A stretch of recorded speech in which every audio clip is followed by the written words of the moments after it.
Real বুল football একাডেমির উদ্যোগে Bhadreswar gold cup পূর্ব বর্ধমান জেলার শহর বর্ধমানের স্পন্দন মাঠে ৩রা জানুয়ারি থেকে অনুষ্ঠিত হতে চলেছে ফুটবল প্রতিযোগিতা। চূড়ান্ত পর্বের খেলা অনুষ্ঠিত হবে ৬ জানুয়ারি বুধবার স্পন্দন মাঠে। এই উপলক্ষে একটি সাংবাদিক বৈঠক অনুষ্ঠিত হয়।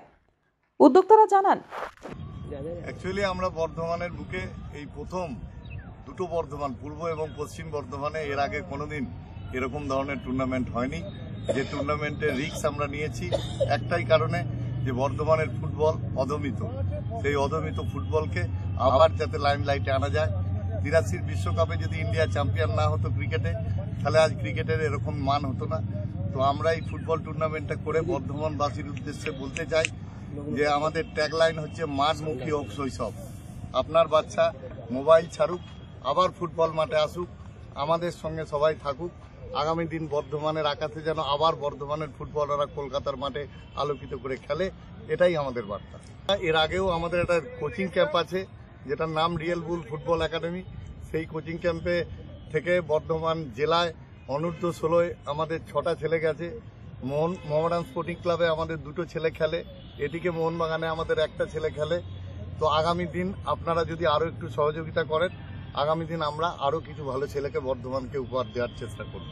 1 জানুয়ারি 2025 আমরা আমাদের রিয়েল বুলের তরফ থেকে এই টিকিটের হার যে আছে 500 টাকার, যত টিকিট আছে সবটাই অর্ধেক দামে আমরা করে দিয়েছি।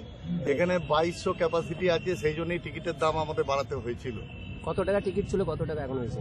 প্রথমে ছিল 300, 500 আর 4000। সেই টিকিটটা আমরা অর্ধেক দামে করেছি। 4000 টিকিটটা আমরা এই জন্যই করেছিলাম, বর্ধমানে কিছু এলিট শ্রেণীর নাগরিক থাকে, তারা যাতে শান্তিতে মজা করে খাওয়া দাওয়া করতে করতে খেলাটা দেখতে পারে। সেই জন্যই আমরা এই টিকিটের দামটা, কম সংখ্যার টিকিট ছিল 300। হ্যাপি গেস্ট হিসেবে প্রথম দিন কীর্তি আজাদ এবং বর্ধমান রামকৃষ্ণ মিশনের প্রধান, উনি উদ্বোধন করবেন। সঙ্গে আমরা ইনভাইট করেছি মন্ত্রী মলয় ঘটক এবং আমার জেলার মন্ত্রী স্বপন দেবনাথ, বর্ধমান জেলার বিধায়ক, বর্ধমান শহরের বিধায়ক মাননীয় খোকন দাস এবং বিডিএ চেয়ারপারসন। বর্ধমানে আসছে মোহনবাগান, ইস্ট বেঙ্গল এবং মোহামেডান স্পোর্টিংয়ের অফিসিয়ালরা, যেরকম দেবাশিস দত্ত আসছে, দেবব্রত সরকার ইস্ট বেঙ্গলের আসছে, রাজু আহমেদ আসছে মোহামেডানের, অজিত ব্যানার্জি আসছে আইএফএ প্রেসিডেন্ট, আইএফএ সেক্রেটারি আসছে অনির্বাণ দত্ত। এরা সবাই মাঠে আসবে। কোন সময় খেলা হবে? টাইমটা প্রথম দিন যেহেতু উদ্বোধন, ওই জন্য 1টার সময় হবে, 2টো থেকে খেলা শুরু হবে।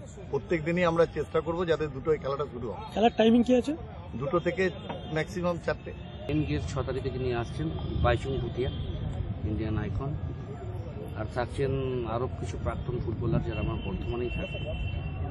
আপনারা কি চাইছেন? বাচ্চারা মাঠমুখী যেন হয়, বাচ্চারা মাঠমুখী হোক এবং ফুটবলটা যেন আবার বর্ধমানে ফিরে আসে। কয়েকদিন আগে লিগের খেলা দেখতে গেলাম বর্ধমানের ছেলেই নেই, সব বাইরেকার ছেলে এসে ফুটবলটা খেলছে।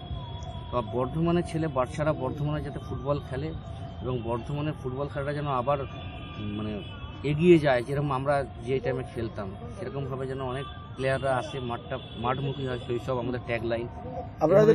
আপনারা যেটা বলছেন বর্ধমানের ছেলেরা মাঠমুখী, কিন্তু বর্ধমানে মাঠের সংখ্যা তো কমে যাচ্ছে। মাঠ নেই। অবশ্যই এই মাঠটাই দেখুন না, এই মাঠটা খেলার মতো অবস্থায় ছিল না। আমরা তবু চেষ্টা করেছি, মাঠটাকে নারিশিং করেছি, তাতে গিয়ে হলেও আমরা কিছুটা চেষ্টা করে মাঠটাকে খেলার মতো উপযুক্ত করতে পেরেছি। আমরা 1,20,30,000 টাকা খরচ হয়ে গেছে মাঠটার পিছনে। তো আমরা মোহনবাগান মাঠ একটি রয়েছে, ওখানে খেলা বন্ধ করে দিয়েছি। মোহনবাগান মাঠে ওইভাবে সিকিউরিটিটা প্রবলেম আছে, যেমন এই মাঠটা একটু ঘেরা, আমরা একটা সিকিউরিটির ব্যাপারটাও মাথায় রাখতে হবে। এত টাকা খরচ কিভাবে, কোথা থেকে আপনারা সহযোগিতা পাচ্ছেন? এত টাকা খরচ, আমাদের কিছু স্পন্সররা আছেন, মেন স্পন্সর লাল বাবা রাইস, আরও আছে কেজিএফএ, ইভল্যান্ড নার্সিং হোম, আরও অনেকে আছে। বর্ধমান থেকে রাজীব মন্ডলের রিপোর্ট, আনন্দ বার্তা।